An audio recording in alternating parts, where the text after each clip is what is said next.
पुराने समय की बात है। विदर्भ के एक छोटे से गांव में, जहां हर चीज को ज्ञान और शिक्षित होने के तराजू पर तोला जाता था, वहां के प्रधान श्री देवदत्त को अपने इकलौते बेटे विभंजन के लिए एक आदर्श बहू की तलाश थी। वह चाहते थे कि उनकी बहू न केवल सुंदर हो, बल्कि शास्त्रों और वेदों में भी निपुण हो। गांव में चर्चा थी कि प्रधान जी के घर की बहू बनने के लिए परीक्षाओं का आयोजन होगा। तभी एक दिन एक साधारण सी लड़की सुमन को देखने के लिए देवदत्त जी उसके गांव पहुंचे। सुमन की आंखों में आत्मविश्वास था, लेकिन उसने देवदत्त जी से स्पष्ट कहा, प्रधान जी, मैं पढ़ी लिखी नहीं हूं। मेरी विद्या खेती-बाड़ी, गाय भैंस की देखभाल और दिल को खुश रखने की है। अगर आप इसे अज्ञानता मानते हैं तो मुझे स्वीकार मत कीजिए। देवदत्त जी ने सोचा, पढ़ाई लिखाई तो मैं सिखा दूंगा, लेकिन यह आत्मविश्वास दुर्लभ है। उन्होंने सुमन को अपने बेटे विभंजन के लिए चुन लिया। लेकिन जब सुमन प्रधान जी के घर आई तो गांव भर में कानाफूसी शुरू हो गई। लोग कहते, प्रधान जी के घर अनपढ़ बहू आई है, ये तो अपमान की बात है। सुमन ने कोई जवाब नहीं दिया। वह चुपचाप घर के कामों में लगी रहती और हर बात को ध्यान से सुनती। एक दिन गांव में अकाल पड़ गया। किसान परेशान हो गए।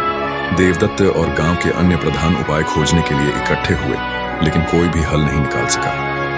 तभी सुमन ने सुझाव दिया, अगर आप मुझे अनुमति दें तो मैं खेत में एक नई विधि आजमाना चाहती हूं। गांव के लोग हंस पड़े। जो लड़की पढ़ी लिखी नहीं, वह खेती के बारे में क्या जानेगी। लेकिन सुमन ने हार नहीं मानी। उसने अपने तरीके से खेतों में बीज बोने और पानी बचाने का काम शुरू किया। कुछ ही दिनों में उसकी मेहनत रंग लाई और उसकी फसल लहलहाने लगी। यह देखकर गांव के लोग चकित रह गए। एक बार गांव के मंदिर से देवी की मूर्ति चोरी हो गई। देवदत्त ने पंडितों और गांव के बुजुर्गों को बुलाया।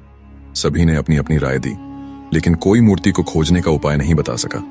तभी सुमन ने कहा, चोर का पता चल सकता है, अगर आप मुझे न्याय करने दें। देवदत्त ने उसे मौका दिया।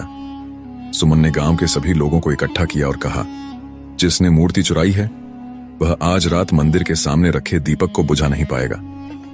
रात होते ही सुमन ने गांव वालों के साथ मंदिर के पास पहरा दिया। तभी एक व्यक्ति डर के मारे दीपक को बुझाने की कोशिश करने लगा और पकड़ा गया। सब दंग रह गए कि कैसे सुमन ने बिना पढ़े ऐसी चतुराई दिखाई।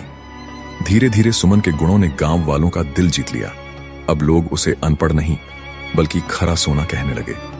देवदत्त भी गर्व से कहते, ज्ञान केवल किताबों में नहीं, अनुभव और बुद्धि में भी होता है। इस तरह सुमन ने यह साबित कर दिया कि शिक्षा का अर्थ केवल अक्षरों का ज्ञान नहीं, बल्कि जीवन जीने की समझ भी है।